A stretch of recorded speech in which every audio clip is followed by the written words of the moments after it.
दो बार मेरे देवादिदेव महादेव ने नेत्र बंद करे, एक बार नेत्र बंद करा तो रुद्राक्ष प्रकट। एक मुखी से लेकर 14 मुखी तक रुद्राक्ष का वर्णन शिव महापुराण में है। एक मुखी से लेकर 21 मुखी तक रुद्राक्ष का वर्णन स्कंद पुराण में।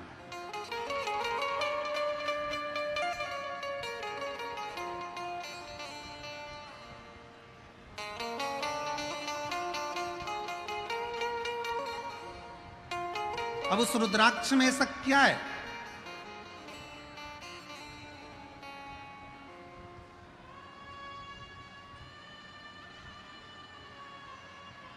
केवल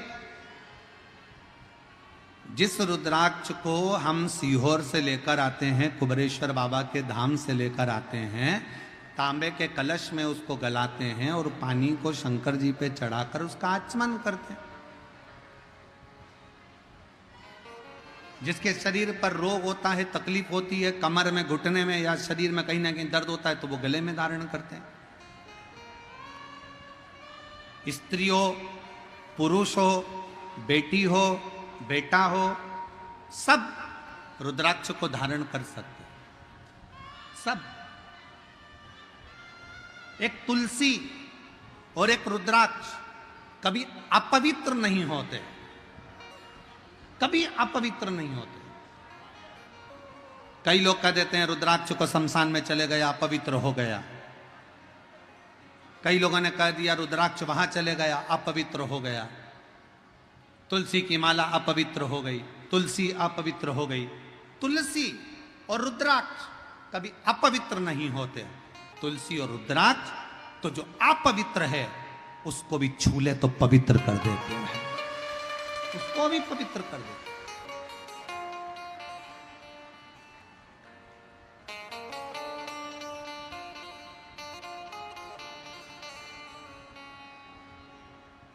सीहोर में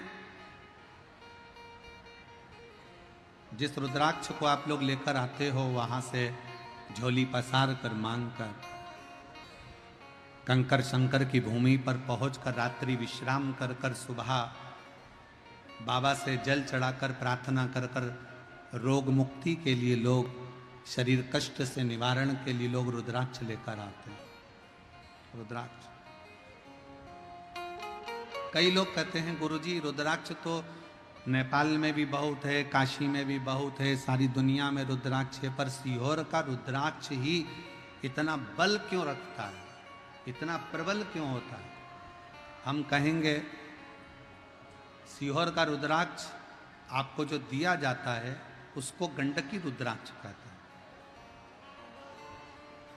जब बाबा धाम में वो पहुंचता है, कुबरेश्वर धाम में, उस रुद्राक्ष के एक मुखी से लेकर 21 मुखी तक जो मंत्र शिव महापुराण की कथा में, स्कंद पुराण में जो वर्णन किए जाते हैं, उन मंत्रों के द्वारा उन रुद्राक्षों को शिवरात्रि के समय पर जो रुद्राक्ष महोत्सव होता है, उस समय पर उसको बाबा के उन मंत्रों को अभिजीत कराया जाता है, अभिमंत्रित किया जाता है।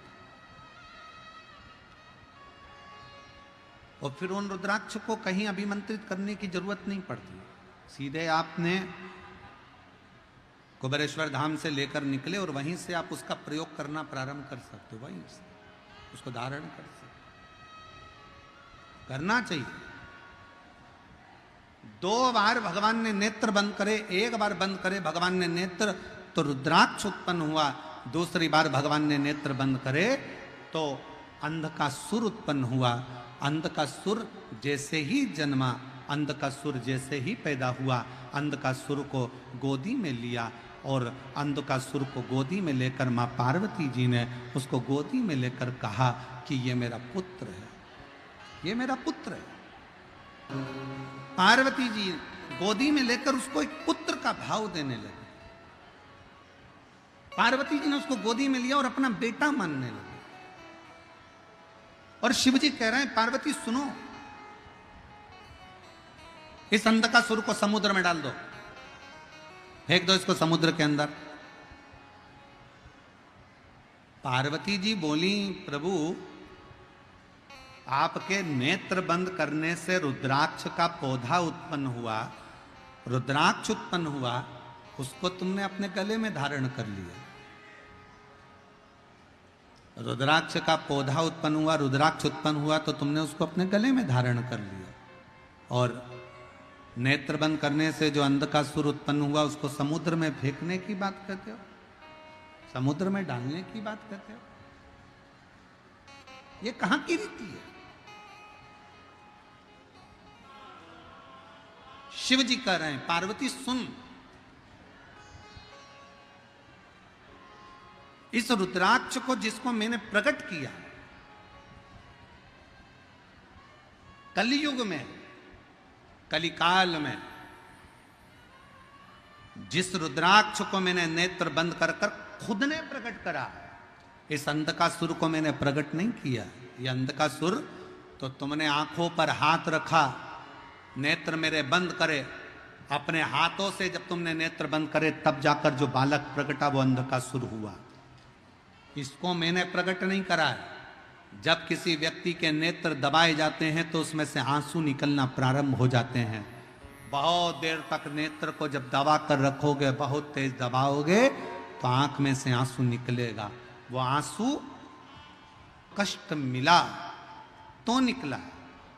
भगवान शंकर कहते हैं मैंने रुद्राक्ष को स्वयं अपने अश्रु से, खुशी के अश्रु से, प्रेम के अश्रु से अपना पुत्र मानकर उसको प्रकट किया है जो जनमानस का कल्याण करेगा, जो पूरे जगत का, पूरे जनमानस का कल्याण करेगा, पूरे जगत का कल्याण करेगा। वासु पूरे जगत का कल्याण करने वाला है। वह रुद्राक्ष पूरे जगत का कल्याण करने वाला है। और ये अंधकासुर जो पैदा हुआ है, ये अंधकासुर जगत का कल्याण नहीं करेगा, जगत को कष्ट देगा। और केवल जगत को कष्ट नहीं देगा, अपने माँ बाप को भी कष्ट देगा।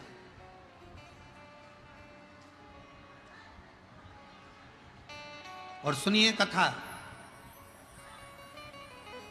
बिहार की जितनी मेरी जीजियां बैठी हैं और जितने मेरे जीजा बैठे हैं और जितनी मेरी बेटियां बैठी हैं, जितने मेरे भाई बैठे हैं, जितने मेरे पिता, जितनी मेरी माताएं बैठी है, भगवान शंकर से अगर औलाद मांगना, भगवान शंकर से अगर बच्चा मांगना, भगवान शंकर से अगर पुत्र मांगना तो शंकर जी को पहला शब्द कहना, बाबा हमको औलाद ऐसी देना जो हमारे बुढ़ापे में हमारी सेवा कर ले, ऐसी मत देना कि हमें वृद्धाश्रम में ले जाकर छोड़ दे।